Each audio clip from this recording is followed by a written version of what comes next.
complaints that I often hear is, really, little old Oregon is going to step up kind of on the world stage and do something? Aren't we too small?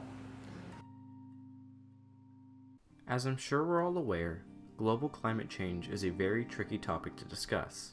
Whether you agree or disagree with the information that's being laid out, it's difficult to deny the impact it has had on several parts of the world. One particular state in the US, however, has made it their duty to try and combat this carbon crisis. The state in question is Oregon.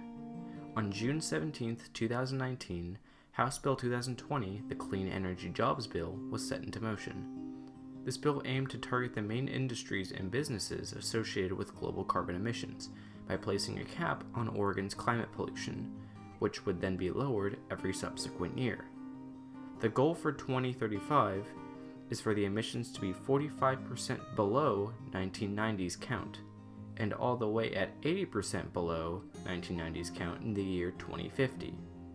This policy also charges for every ton of fossil fuels and carbon pollution created by a specific utility or industry.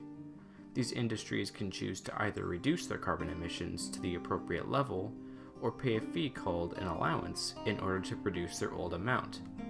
The acquired money would then go towards providing cleaner energy solutions, such as increasing the amount of solar and wind energy, mass transportation, and cycling to higher risk communities, as well as creating more eco-friendly job opportunities. Overall, the bill intends to decarbonize Oregon and leave a positive impact for all other states and countries to follow. This bill was met with some controversy, however, as not everybody seemed to be on board. While the majority of Democratic voters agreed with the solutions provided by the bill, many Republican voters had other concerns. They believed that this bill wouldn't have a big enough impact to affect anywhere else besides Oregon, and within the state it could cause a major loss in jobs, a drastic increase in gas prices, and a loss in family income. Many believe that it's not Oregon's problem to deal with climate change, and that it should not attempt to fix the careless actions of countries such as China and India. Ultimately, the bill passed with a vote split of 36 to 24, and the controversy hit its peak when this decision led 11 Republican senators to flee the state of Oregon.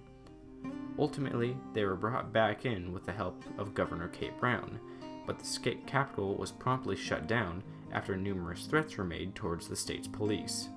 The policy intended to help fix a major issue that has inserted itself into our society on a global level, but unfortunately, not every individual agreed with aspects of the Clean Jobs Energy Bill, what it would entail for Oregon's economy, and its stance on climate change.